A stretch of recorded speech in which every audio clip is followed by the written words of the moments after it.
Good morning. Welcome to Varshith 937 daily vlogs అండి. నేనైతే ఈరోజు అష్టదళ పద్మాల కథ అయితే స్టార్ట్ చేశానండి. అష్టదళ పద్మాల కథ అంటే ఒక పీట తీసుకొని ఆ పీట పైన కొంచెం పసుపుతో అలికి వాటిపైన అష్టదళ పద్మాలు వేసుకోవాలి. అలాగే పసుపు, కుంకుమ, అక్షంతలు పెట్టుకోవాలి. 8 బొట్లతోటి వస్త్రం చేసుకొని ఆ వస్త్రం పెట్టుకోవాలండి. శ్రావణ మాసంలో కానీ కార్తీక మాసంలో పట్టుకోవాలి. నాకు ఇచ్చిన వాళ్ళైతే ఏప్రిల్ నెలలో ఇచ్చారండి. నాకు ఇప్పుడు శ్రావణ మాసంలో వీలవుతుంది కాబట్టి నేను మొదటి శుక్రవారం రోజు ఇలా లక్ష్మీదేవి అమ్మవారికి పూజ అయితే చేసుకున్నాను. చేసుకున్న వెంటనే లక్ష్మీదేవి అమ్మవారి దగ్గర ఇలా అయితే పెట్టుకుంటున్నానండి. అష్టదళ పద్మాలు అంటే ఈజీగా సులువుగా సంవత్సరం పాటు చేసుకునే వ్రత కథలో ఒకటండి.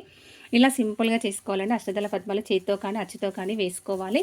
తర్వాత పసుపు, కుంకుమ, అక్షంతలు పెట్టుకోవాలి. అలాగే 8 బొట్ల వస్త్రం రెడ్ కలర్తో చేసి కుంకుమతో చేసి పెట్టుకోవాలి. అలాగే ఎర్ర పూలు అయితే పెట్టుకోవాలి. నాకు ఈ రోజుకు పువ్వులు అయితే గులాబీలు ఉన్నాయి కాబట్టి నేనైతే గులాబీలు పెట్టుకున్నాను. గన్నేరు పూలు కానీ కనకాంబరాలు కానీ ఏవైనా కూడా మనం పెట్టుకోవచ్చు. ఇది అష్టదళ పద్మాలు కాబట్టి అష్టలక్ష్మి స్తోత్రం చదువుకోవాలి లేదా లక్ష్మీ అష్టకం చదువుకోవాలి. ఇలా ఏదైనా సరే చదువుకోవాలండి. చదువుకున్న తర్వాత 8 సంఖ్యలో వచ్చేటట్టు కడి చక్కెర కానీ కిస్మిస్ కానీ బాదం పలుకులు కానీ నైవేద్యంగా అయితే పెట్టుకోవాలి. అలాగే వీటికి దాదాపుగా అందరికీ 8 గింజల పత్తి ఉంటుంది కదండి. ఆ పత్తితో చేసిన ఎంత దారం వస్తే అంత దారంతో ఒకే వత్తి అయితే చుట్టుకోవాలి.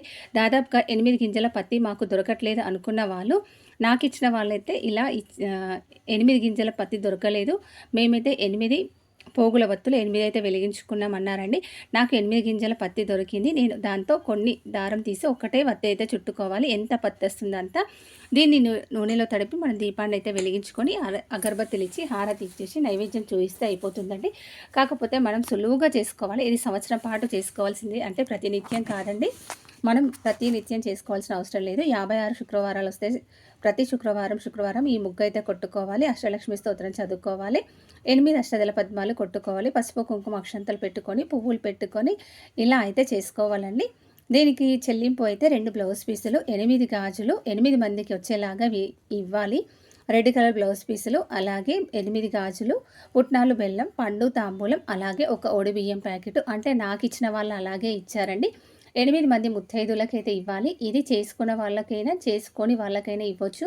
మేము చేసుకుంటాం అన్న వాళ్ళకి మాత్రమే ఈ అష్టదళ పద్మాల కథ అయితే ఇచ్చారండి. నాకు లాస్ట్ ఇయర్ ఏప్రిల్ నెలలో తీసుకున్న వాళ్ళైతే పట్టుకోమని ఇచ్చారు. అందుకని నేనైతే శ్రావణ మాసంలో స్టార్ట్ చేశాను.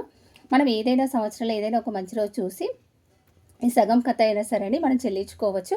చెల్లించిన వాళ్ళు ఖచ్చితంగా తీసుకున్న వాళ్ళు ఈ వ్రత కథ అయితే కంపల్సరీగా చేసుకోవాలి. సులువుగా అయిపోయే వ్రత కథలో ఒకటి ఇదండి. శుక్రవారం పూట చేసుకుంటే చాలా మంచిది. అలాగే అష్టలక్ష్మి స్తోత్రం చదివితే కూడా చాలా మంచిది కదండి.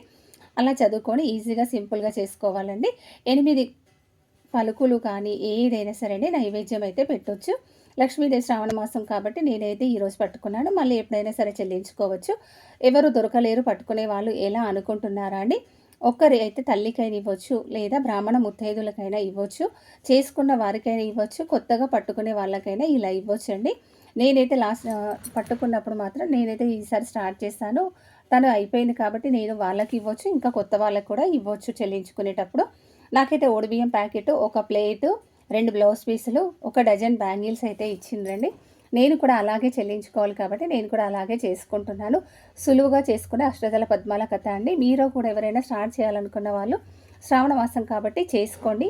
వస్త్రం కూడా ఈజీగానే. అలాగే ముగ్గు పిండి అయితే నేను ముత్యం పగడం వేసి పట్టించుకున్నాను చిత్రగుప్తుల కోసం. అదే ముగ్గు పిండిని ఉపయోగించి ఈరోజు అష్టదళ పద్మాలు అయితే చేసుకున్నాను.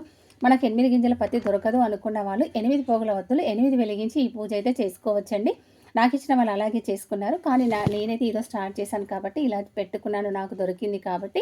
మీలో కూడా ఎవరైనా స్టార్ట్ చేయాలనుకున్న వాళ్ళు శ్రావణ మాసంలో కానీ కార్తీక మాసంలో కానీ చేసేసుకోండి. అష్టదళ పద్మాల కథ చాలా సులువుగా సింపుల్గా ఈజీగా అయిపోయే కథ అండి. ఇలా నేనైతే నైవేద్యానికి 8 బాదం పలుకులు అయితే చూపించాను. తర్వాత కర్పూర హారతి అయితే ఇచ్చాను. 2 అగరబత్తులు వెలిగించుకున్నాను. తర్వాత ఒక వత్తి అయితే వెలిగించుకున్నాను.